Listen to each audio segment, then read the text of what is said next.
In the last class, we have studied about the basic of cardinality. Cardinality of a relationship is whether one or more than one entity of an entity set which can be related to one or more than one entity of another set. Last class में हमने देखा था अगर हमारे पास दो entity set है, let's say we have a student as an entity set और दूसरी एंटिटी सेट है हमारे पास कोर्स। दो हमारे पास ये एंटिटी सेट अवेलेबल है।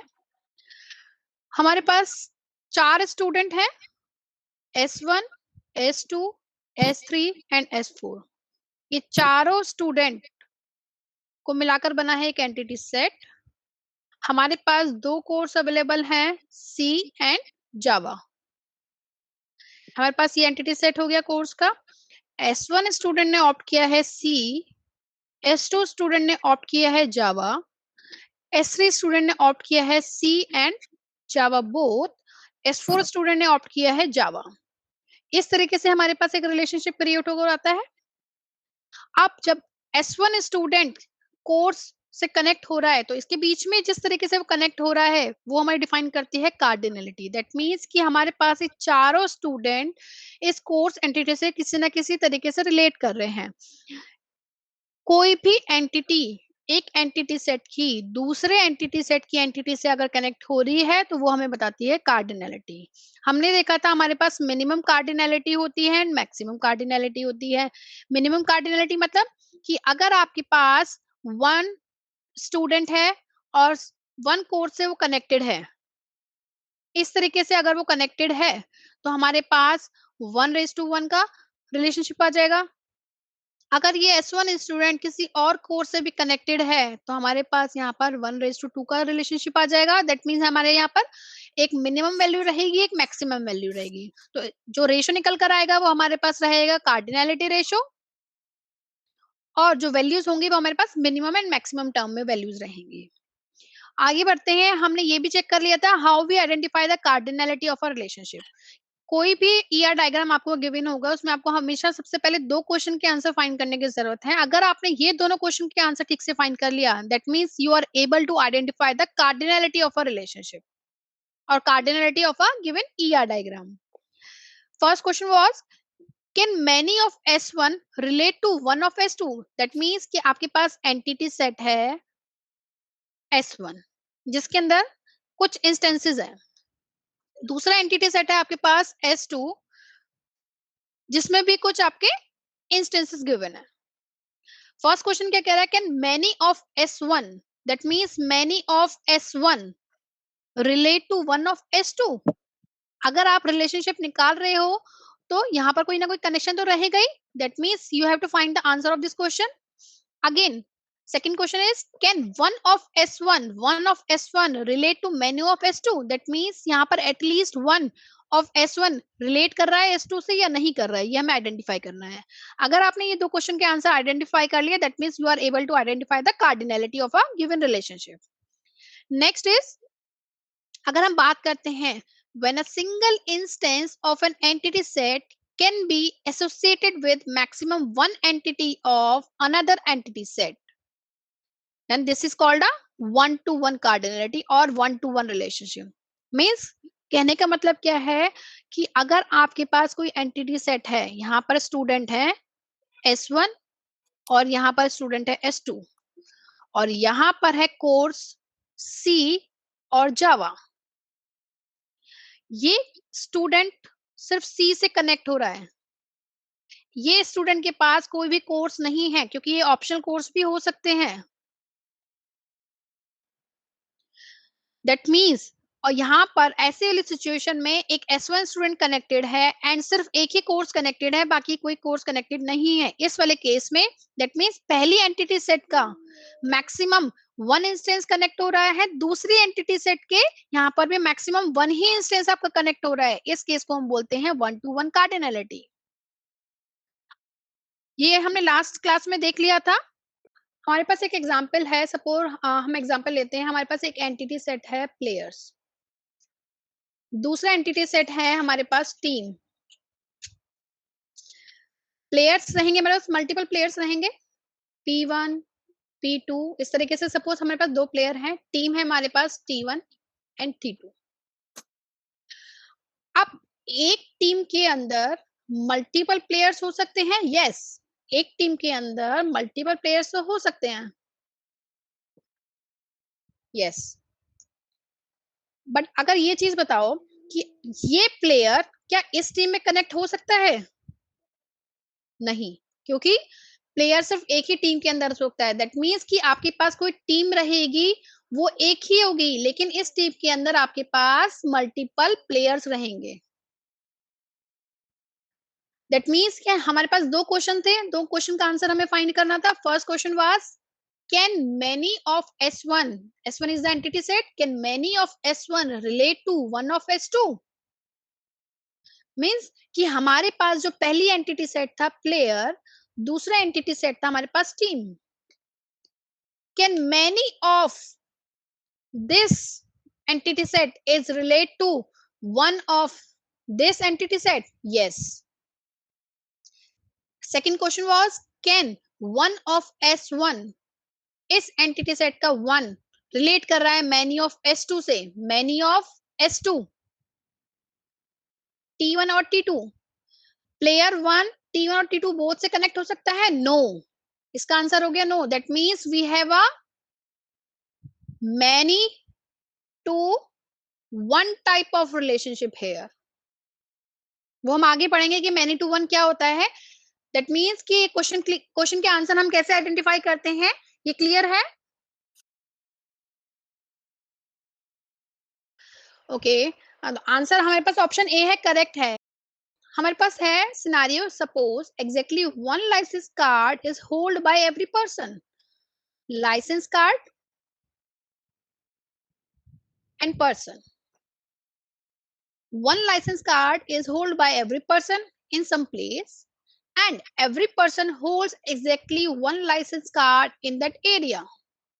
Point type of cardinality ratio, license card है, person है, clear mention है exactly one license card is held by every person in some place, and every person holds exactly one license card in that area. That means यहाँ पर भी one है और यहाँ पर भी वन है। ये आपको सिनेरियो से क्लियर हो गया। बट अगेन यहाँ पर कुछ आपके पास क्लैरिटी कई बार नहीं मिलती है, तब हम ये क्वेश्चन के आंसर आइडेंटिफाई करेंगे तो एग्जैक्ट आंसर आपको मिलेगा। यहाँ पर चेक कर लेते हैं, can many person holds one license card? Okay, second question is can one person holds many license card? अब देखो यहाँ पर नो है, यहाँ पर नो है, दैट मीन्स मैनी ऑप्शन तो कहीं पर नहीं है। But you know, one license card can have one person can have a one license card. That means यहाँ पर exist करता है one to one. So the correct answer is 1 to 1, and you are able to identify answer of these questions. Next आगे बढ़ते हैं। When a single instance of an entity set can be related with more than one instance of another entity set, then it is called as one to many relationship. Again I'm repeating, when a single instance of an entity set can be related with more than one instance of another entity set, then it is called as one to many relationship. यहाँ पर हम क्या बात कर रहे हैं, आपके पास पहला एंटिटी सेट है S1, दूसरा एंटिटी सेट है S2।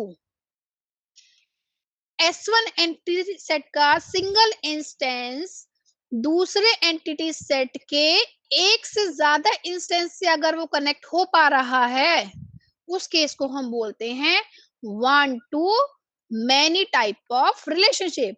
And in this case cardinality ratio will be 1 raised to many, or we can say that 1 raised to m, or we can say that 1 raised to n. It is a general term.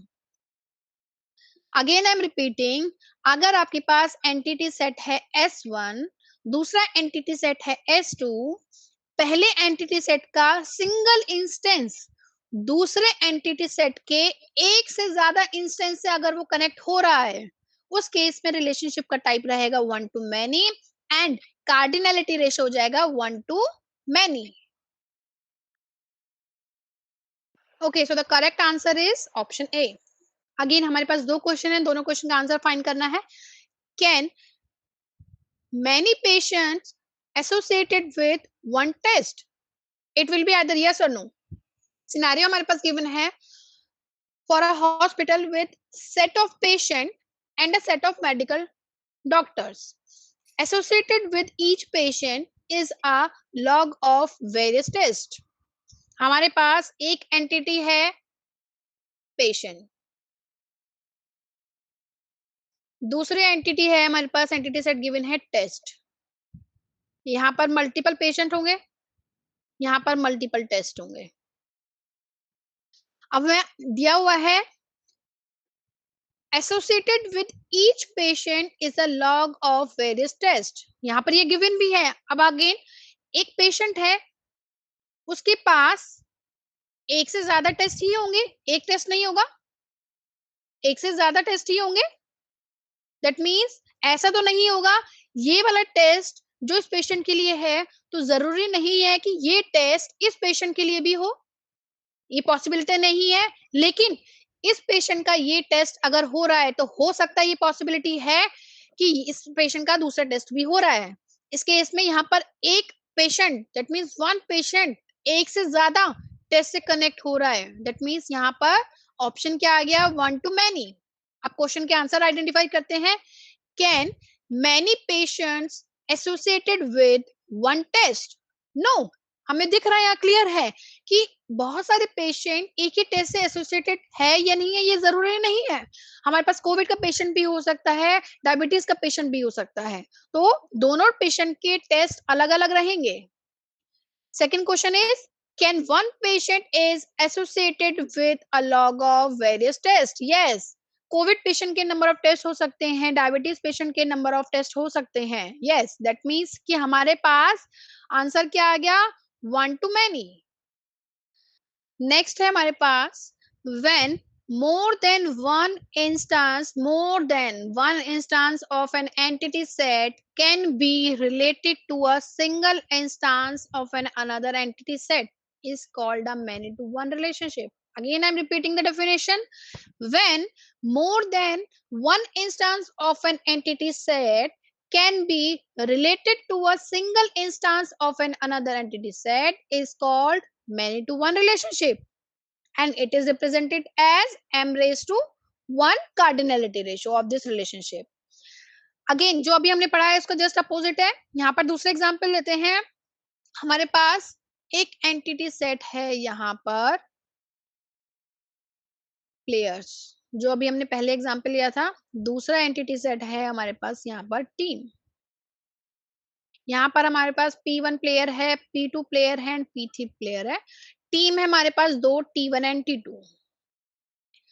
Player है यहाँ पर P1 जो कि T1 team में है, player P2 है जो कि T2 टीम में है, प्लेयर P3 है जो कि आपका T1 टीम के अंदर है. दैट मीन्स यहाँ पर अगर P4 प्लेयर है वो भी आपका T1 टीम में एसोसिएटेड है, but P4 can not be connected with team T2. सो यहाँ पर क्या हो रहा है, many players can be connected to a one team. So we are creating a many to one type of relationship and the cardinality ratio will be m raised to 1. Again हमारे पास कोई भी question आएगा, हमें दो question के answer identify करने होंगे. So the correct answer is option C. Again हमारे पास दो क्वेश्चन है, दोनों क्वेश्चन का आंसर हमें आइडेंटिफाई करना है. हमारे पास सिटीजन एंड एरिया दो एंटिटी है. S1 हो गया हमारे पास सिटीजन, S2 हो गया हमारे पास एरिया. राइट. पहला क्वेश्चन है can many citizen live in one area? एक एरिया के अंदर एक से ज्यादा सिटीजन हो सकते हैं या नहीं हो सकते हैं. यहाँ पर हमारे पास मल्टीपल सिटीजन हैं और यहाँ पर हमारे पास मल्टीपल एरिया हैं, तो ये सारे सिटीजन हो सकता है कि एक ही एरिया के अंदर रहते हैं. Yes, this is possible. Can one citizen live in many area? एक सिटीजन है, एक पर्सन है जो एक से ज्यादा एरिया में रह रहा है, ऐसा पॉसिबल हो सकता है? नो. एक बंदा सिर्फ एक ही जगह रह सकता है, एक से ज्यादा जगह नहीं रह सकता है. दैट मीन्स का आंसर हो गया no. So the correct answer is option C, m raise to 1. अब हमने दो क्वेश्चन का आंसर आइडेंटिफाई किया तो हमारे लिए बहुत इजी रहा और टाइम कंज्यूमिंग भी नहीं रहा ये क्वेश्चन, तो हमने इजीली आंसर आइडेंटिफाई कर लिया. नेक्स्ट है हमारे पास, when more than one instance of an entity set can be related to more than one instance of an another entity set is called as many to many relationship. When more than one instance of an entity set can be related to more than one instance of an another entity set is called as many to many relationship. हमारे पास एक relationship, एक entity set है student S1, S2 and S3. दूसरा entity set है हमारे पास यहाँ पर course C1 and C2. Student एक एंटिटी सेट हो गया, कोर्स एक एंटिटी सेट हो गया. एक स्टूडेंट C1 कोर्स को पढ़ रहा है और C2 कोर्स को भी पढ़ रहा है. दूसरा स्टूडेंट है S2, वो C1 को भी पढ़ रहा है एंड C2 को भी पढ़ रहा है. तीसरा स्टूडेंट है S3, जो यहाँ पर C1 को भी पढ़ रहा है, C2 को भी पढ़ रहा है और हो सकता है वो C3 को भी पढ़ रहा हो. दैट मीन्स यहाँ पर C1 S1 से भी कनेक्टेड है और C1 S2 से भी कनेक्टेड है और C1 S3 से भी कनेक्टेड है. दैट मीन्स यहाँ पर मैनी का आ गया टाइप. अगर हम यहाँ पर बात करें S1 C1 से भी कनेक्टेड है, C2 से भी कनेक्टेड है, यहाँ पर भी मैनी आ गया. मतलब अगर किसी एंटिटी सेट का, पहली एंटिटी सेट का इंस्टेंस दूसरी एंटिटी सेट के मल्टीपल इंस्टेंस से कनेक्टेड है एंड दूसरी एंटिटी सेट का मल्टीपल एंटिटी पहली एंटिटी सेट के मल्टीपल एंटिटी सेट से कनेक्टेड है, मल्टीपल एंटिटी से कनेक्टेड है, तो इस केस को हम बोलते हैं many to many type of relationship. And cardinality ratio क्या हो जाएगा, many to many, many to many, और m raised to n is the cardinality ratio. Again same इस टाइप की कार्डिनलिटी को भी फाइंड करने के लिए हमारे पास दो क्वेश्चन है जिसका आंसर हमें फाइंड करना होगा. Okay, so the correct answer is option A. अब देखते हैं कि ये आंसर कैसे आया है. Can many student subscribe one club, many student subscribes one club, can one student subscribes many clubs. हमारे पास स्टूडेंट हैं S1 and S2. S1 student है एंड S2 स्टूडेंट है. ठीक है, हमारे पास क्लब है. क्लब में हमारा पहला क्लब हो सकता है म्यूजिक क्लब, दूसरा क्लब हो सकता है डांस क्लब. S1 स्टूडेंट यहाँ पर म्यूजिक से भी रिलेट कर सकता है और डांस से भी रिलेट कर सकता है. कैन दूसरा स्टूडेंट है S2 स्टूडेंट, जो म्यूजिक से रिलेट कर रहा है, डांस से रिलेट नहीं कर रहा है, पर कोई और तीसरा क्लब है आर्ट क्लब, वो उससे कनेक्ट कर रहा है. ठीक है, तो इस केस में क्या होगा, many student subscribe one club. S1 और S2 ने म्यूजिक को सब्सक्राइब किया हुआ है, yes. Another question is can one student subscribe many club, yes. S1 ने भी म्यूजिक को सब्सक्राइब किया है, S2 ने भी म्यूजिक को सब्सक्राइब किया है, यस. इसका आंसर हो गया yes. So here the answer is m raised to n. Many students are connected with many clubs. एक से ज्यादा स्टूडेंट एक से ज्यादा क्लब से कनेक्टेड हो पा रहे हैं. इस केस में हमारे पास टाइप ऑफ रिलेशनशिप आ रहा है m raised to n. So the cardinality ratio will be m raised to n.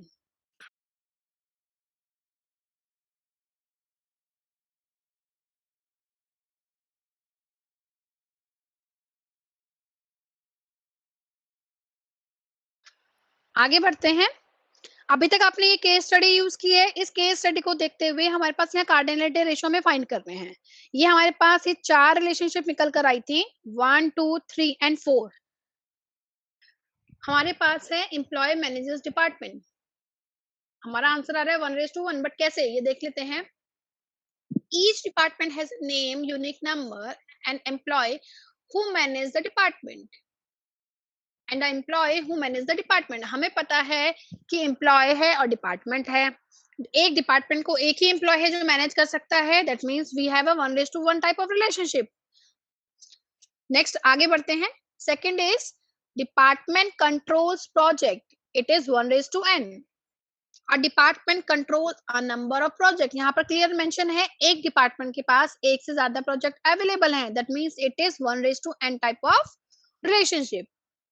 Third was employee works on project. तो हमारे पास यहाँ पर आंसर मिला था 1:many. क्लियर मेंशन है many employee may work on several projects. Again I am repeating, many employee may work on several projects. एक से ज्यादा employee can work on several projects. That means एक से ज्यादा employee एक से ज्यादा project पर काम कर सकते हैं. So it is the many to many type of relationship. Last हमारे पास था डिपेंडेंट्स डिपेंड ऑन एम्प्लॉयज. अब चेक कर लेते हैं. We want to keep track of the dependents of each employee. हमारे पास ईच एम्प्लॉय के डिपेंडेंट्स का हमें ट्रैक रखना है. एक एम्प्लॉय के बीच में डिपेंडेंट के साथ में क्या रिलेशनशिप है. एक एम्प्लॉय का एक से ज्यादा डिपेंडेंट हो सकते हैं. दैट मीन्स यहाँ पर रिलेशनशिप का टाइप क्या हो गया, 1:many. एक एम्प्लॉय का एक से ज्यादा रिलेशनशिप हो सकता है डिपेंडेंट के साथ में. So it is the type of 1:many relationship. यहाँ पर हमें मेंशन है, हमें हमारे पास रिलेशनशिप है डिपेंडेंट और एम्प्लॉय के बीच में. हमारे पास एंटिटी सेट है एम्प्लॉय. अब इस एम्प्लॉय के पास है डिपेंडेंट एक एंटिटी सेट जिसके बीच में रिलेशनशिप है. एक एम्प्लॉय के दो चाइल्ड हो सकते हैं. एक से ज्यादा रिलेशनशिप एग्जिस्ट कर रहा है. हो सकता है कोई एक एम्प्लॉय ऐसा हो जिसका एक ही चाइल्ड है. एक एम्प्लॉय अनदर एम्प्लॉय ऐसा है जिसके 3 चाइल्ड है. दैट मीन्स यहाँ पर 1:1 की कंडीशन सेटिस्फाई हो रही है एंड 1:many की भी कंडीशन सेटिस्फाई हो रही है.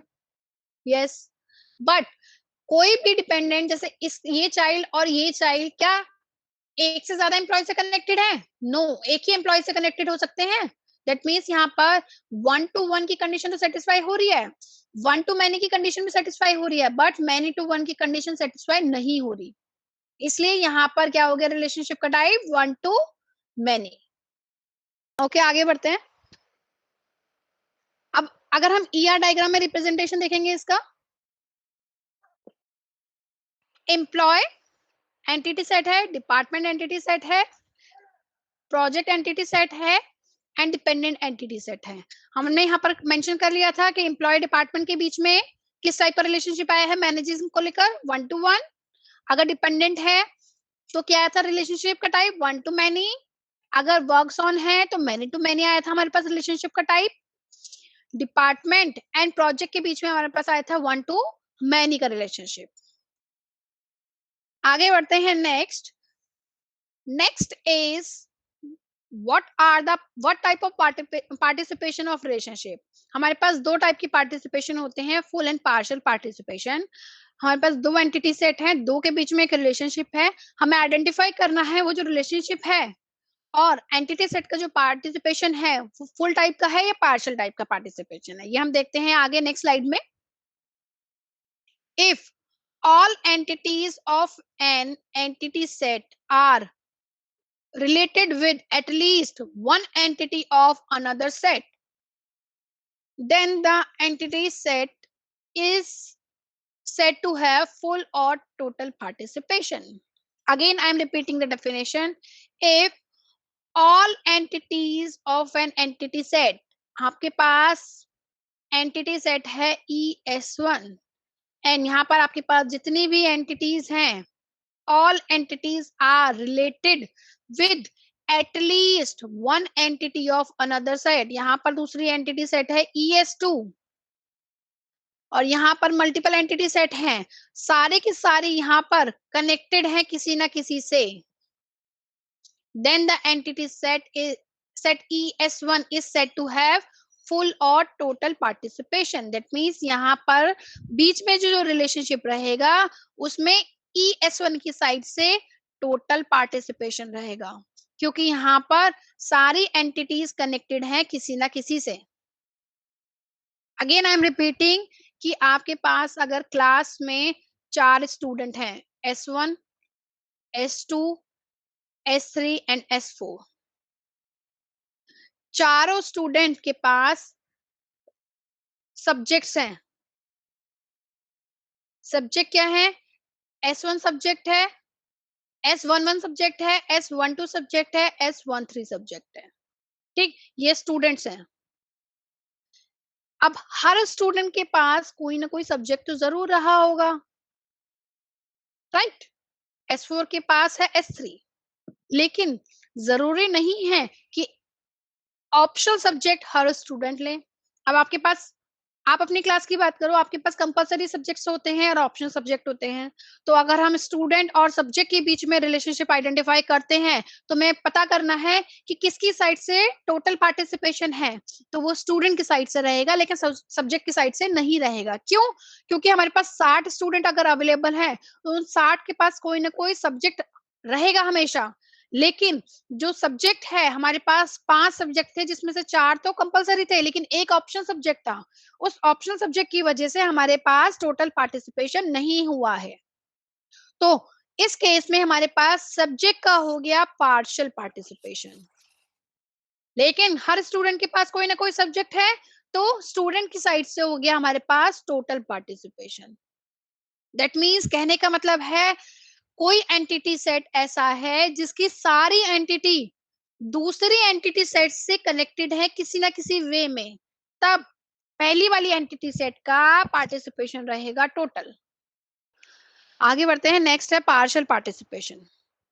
If there is at least one entity of ES1 which is not related to an entity of ES2, then ES1 is said to have a partial participation. Again, I'm repeating, if there is at least one entity of ES1 which is not related to any entity of ES2, then ES1 is said to have a partial participation in the said relationship. For an example, हमारे पास है यहाँ पर subject एक entity set, जिसके अंदर S11 subject है हमारे पास, S12 सब्जेक्ट है एंड S13 सब्जेक्ट है। दूसरा है हमारे पास यहाँ पर स्टूडेंट। स्टूडेंट है हमारे पास दो, S1 और S2। ये S11 सब्जेक्ट जो है वो S1 स्टूडेंट पढ़ रहा है, ये S12 सब्जेक्ट है वो S2 पढ़ रहा है, ये S12 सब्जेक्ट S1 भी पढ़ रहा है। ठीक है, लेकिन S13 ऐसा सब्जेक्ट है जो कोई नहीं पढ़ रहा है, ये S13 किसी से भी कनेक्टेड नहीं है। इस केस में हम बोलेंगे कि यहाँ पर सब्जेक्ट का है पार्शियल पार्टिसिपेशन। ओके, ये तो हमने देख लिया कि टोटल पार्टिसिपेशन क्या होता है एंड पार्शियल क्या होता है। अब बात करते हैं, अगर हमें ER डायग्राम के अंदर हमें रिप्रेजेंट करना है तो कैसे रिप्रेजेंट करते हैं? टोटल पार्टिसिपेशन हमारे पास ER डायग्राम के अंदर रिप्रेजेंट होता है डबल लाइन से। जहां पर भी आपको दो लाइन दिखेंगी या पैरेलल लाइन दिखती हैं एंटिटी सेट एंड रिलेशनशिप के बीच में, वो रिप्रेजेंट करता है टोटल पार्टिसिपेशन।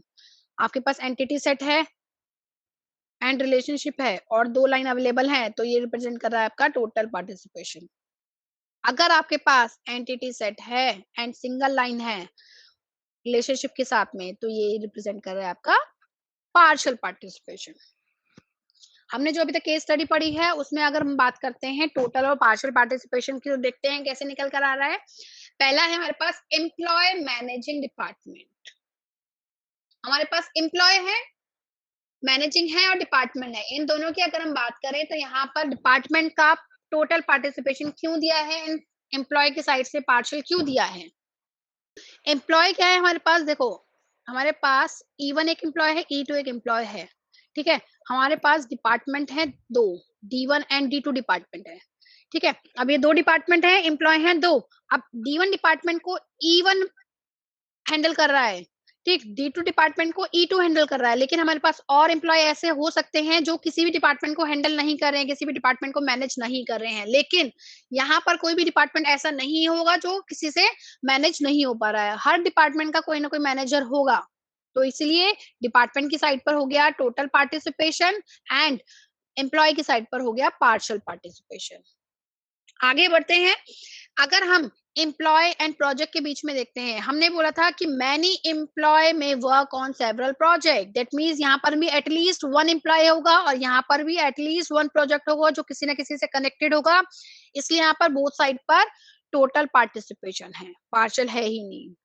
अगर हम बात करते हैं डिपार्टमेंट एंड प्रोजेक्ट की, तो डिपार्टमेंट एंड प्रोजेक्ट के बीच में है 1:many का, दैट मीन्स यहाँ पर क्लियर है डिपार्टमेंट के पास ऐसा कोई डिपार्टमेंट है जिसके पास प्रोजेक्ट नहीं है, या फिर ऐसा कोई प्रोजेक्ट है जिसके पास डिपार्टमेंट नहीं है, उस वाले केस में क्या होगा, प्रोजेक्ट तो अवेलेबल रहेगा, दैट मीन्स प्रोजेक्ट तो रहेगा ही रहेगा, इसलिए उसका हो गया टोटल पार्टिसिपेशन। बट ऐसा कोई डिपार्टमेंट हो सकता है जिसके पास प्रोजेक्ट नहीं है, इसलिए डिपार्टमेंट की साइड से है पार्शियल पार्टिसिपेशन। लास्ट हमारे पास टाइप है रिलेशनशिप का एम्प्लॉय डिपेंडेंट्स के बीच में। अब एम्प्लॉय के डिपेंडेंट है, डिपेंडेंट तो रहेंगे ही रहेंगे, ठीक, हर डिपेंडेंट का किसी ना किसी एम्प्लॉय के साथ में कनेक्शन होगा, इसलिए डिपेंडेंट की साइड से आ गया हमारे पास टोटल पार्टिसिपेशन।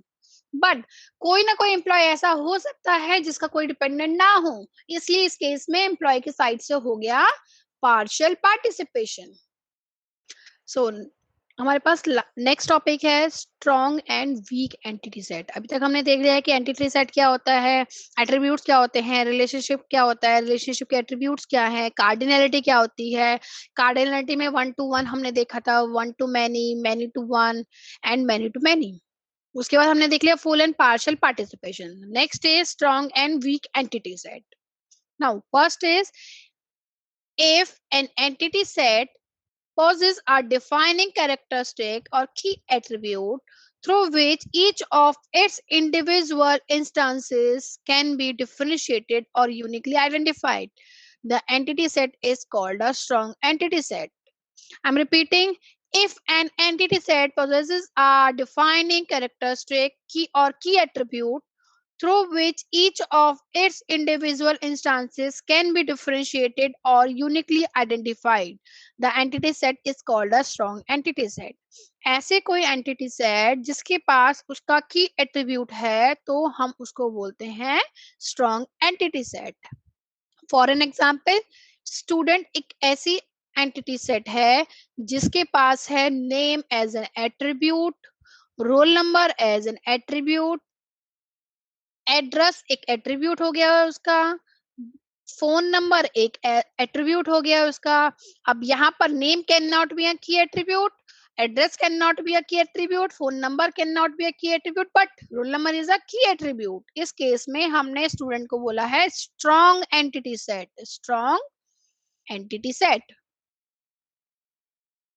नेक्स्ट है हमारे पास, अगर हमारे पास की एट्रीब्यूट अवेलेबल नहीं है, the entity set does not have a defining key attribute, it is a weak entity set. अगर हमारे पास strong entity set नहीं है, that means key attribute available नहीं है। for an example, student है, उसके एट्रीब्यूट है नेम, उसका एट्रीब्यूट है एड्रेस, उसका एट्रीब्यूट है सब्जेक्ट, उसके पास ये 3 एट्रीब्यूट हैं, लेकिन यहाँ पर कोई भी की एट्रीब्यूट नहीं बन सकता। उस केस में हमारे पास स्टूडेंट रहेगा as a weak entity set. The entities belonging to a weak entity set cannot be uniquely identified within its own entity set using the attributes of that entity set only. Means कि आपके पास ये entity set है, ये week entity set है जिसकी खुद की uniquely कोई ऐसा एट्रीब्यूट नहीं होता जो यूनिकली आइडेंटिफाई कर सके, इसको किसी और की हेल्प लेनी पड़ती है। वीक एंटिटी सेट क्या होता है, स्ट्रॉन्ग एंटिटी सेट क्या होता है, आई थिंक ये क्लियर होगा। आगे बढ़ते हैं, तो हम देख लेते हैं एक बार कैसे हमारा ये सॉल्व हुआ है। हमारे पास एक क्लब मेंबरशिप है, there are many clubs at different locations. हमारे पास लोकेशन एक एट्रीब्यूट हो गया क्लब का। अब उसने दिया हुआ है location consist of a combination of state name, district name and area name, that means ये फर्दर डिवाइड हो रहा है 3 पार्ट्स में। सो location is the composite attribute. यहाँ पर फिर से हम देख सकते हैं कि अपने पुराने हमने जो चीजें पढ़ी हैं, लोकेशन हो गया आपका composite type of attribute. A club has a unique ID and name, club के पास है दूसरा एट्रीब्यूट है ID which is unique. So it will be the key attribute, and the name. It is also unique. So this is also a key attribute. A club can have many members. Each member belonging to a particular club has a unique identity number. We want to store their name, which consists of first name and last name. The member ID can be the same for different clubs. So we have only two type of key attributes here. And जहां पर की attribute available होता है उस entity को हम क्या बोलते हैं? Strong entity, right? सो हमारे पास कितनी स्ट्रॉन्ग एंटिटीज निकल कर आ गई हैं? 2. हमारे पास यहाँ पर हमें आइडेंटिफाई करना है strong entities, number of strong entities पूरे रिलेशनशिप के अंदर, पूरे केस स्टडी के अंदर। There are many clubs at different locations. हमारे पास एक क्लब एंटिटी हो गई जिसके पास एट्रीब्यूट है location. Location consists of a combination of a state name, district name and area name. A club has a unique ID and name. इसके पास एक another attribute हो गया ID and name. That means इसने unique बोला है, इसके पास key attribute available है. A club can have many members. दूसरी entity हो गई हमारे पास members. Each member belonging to a particular club has a unique identity number. इस member के पास है एक unique identity number. We want to store their name. हमने इस मेंबर का नेम स्टोर किया है विच में have a first name and last name. इसके दो टाइप हो सकते हैं, first name and last name, F name and L name. The member ID can be the same for different club. यहाँ पर एक रिलेशनशिप का टाइप दे दिया है, यहाँ पर भी यूनिकली आइडेंटिफाइड नंबर है। दैट मीन्स यहाँ पर भी मेंबर के पास भी की एट्रीब्यूट है, क्लब के पास भी की एट्रीब्यूट अवेलेबल है। So we have a two type of two strong entities. So the number of strong entities are 2। अगर हम इस केस स्टडी की बात करते हैं तो यहाँ पर कौन सी वीक एंटिटी है और कौन सी स्ट्रॉन्ग एंटिटी है ये आपको आइडेंटिफाई करना है। हम स्टार्टिंग से आते हैं, हमारे पास ईआर डायग्राम हमें पढ़ना था कि ईआर डायग्राम की डेफिनेशन क्या होती है, एंटिटी सेट क्या होता है और एंटिटी क्या होती है, एट्रीब्यूट्स क्या होते हैं, डेफिनेशन एट्रीब्यूट्स क्या होते हैं, कार्डिनैलिटी क्या होती है, फुल एंड पार्शियल पार्टिसिपेशन क्या होता है, strong and weak entity set क्या होता है। अब हमारे पास हमने एक ईआरडी क्यों पढ़ा था सबसे पहले कि कोई भी हमारे पास अगर केस स्टडी गिवन है उस केस स्टडी को डेटाबेस में कन्वर्ट करने के लिए या किसी भी केस स्टडी का डेटाबेस क्रिएट करने से पहले आपको उसे एक लॉजिकल स्ट्रक्चर में कन्वर्ट करना होता है। लॉजिकल स्ट्रक्चर में कन्वर्ट करने के लिए आपको रिक्वायरमेंट होती है ईआर डायग्राम की। आपने ईआर डायग्राम अच्छे से पढ़ लिया है। कोई भी एंटिटी होती है उसको रिप्रेजेंट करने के लिए एंटिटी और एंटिटी सेट, उसको रिप्रेजेंट करने के लिए हम यूज करते हैं रेक्टेंगल बॉक्स। एट्रीब्यूट्स को रिप्रेजेंट करने के लिए हम यूज करते हैं एलिप्स। आप ये इलिप्स के टाइप्स हो सकते हैं कि अगर आपके पास मल्टी वैल्यूड है कोई एट्रीब्यूट तो उसको डबल इलिप्स लेते हैं। अगर आपके पास की एट्रीब्यूट है तो आपको उसका अंडरलाइन से रिप्रेजेंट करते हैं। अगर आपके पास डिराइव्ड एट्रीब्यूट है उसको आप डॉटेड लाइन से देते हैं। अगर आपके पास कंपोजिट टाइप ऑफ एट्रीब्यूट है तो आप उसको इस तरीके से रिप्रेजेंट करते हैं। और अगर आपके पास इनमें से किसी भी टाइप का एट्रीब्यूट नहीं है, सिंपल एट्रीब्यूट है, उसको आप सिंपल एलिप्स से रिप्रेजेंट करते हो। उसके बाद आपने देखा था रिलेशनशिप। रिलेशनशिप को क्या होता है, आप कैसे रिप्रेजेंट करते हो? डायमंड बॉक्स से। अब आपके पास एंटिटी है, एंटिटी सेट है, एट्रीब्यूट है और रिलेशन है, इन सबको आपस में कैसे कनेक्ट करते हो? कनेक्ट करने के लिए आप क्या यूज करते हो? कनेक्शन के लिए आप लाइन यूज करते हो। अब ये लाइन डबल भी हो सकती है, डबल लाइन भी हो सकती है। डबल लाइन अगर रिप्रेजेंट होती है किसी भी ईआर डायग्राम के अंदर तो वो बताती है आपका टोटल पार्टिसिपेशन है। टोटल पार्टिसिपेशन का मतलब क्या हो गया कि एनी हाउ एक एंटिटी सेट का इंस्टेंस दूसरे एंटिटी सेट से रिलेटेड जरूर होगा। और अगर सिंगल लाइन है दैट मीन्स वो आपका बता रहा है कि यहाँ पर टोटल पार्टिसिपेशन नहीं है। उस केस में there might be a possibility कि कोई एंटिटी सेट का इंस्टेंस ऐसा होगा जो किसी से कनेक्टेड नहीं हो, ऐसी पॉसिबिलिटी है वहां पर। उस केस में हमारे पास रहेगा पार्शियल पार्टिसिपेशन। हमने ये भी देख लिया। अब हमने देख लिया कि हमारे पास एक लॉजिकल स्ट्रक्चर कैसे क्रिएट होकर आया है।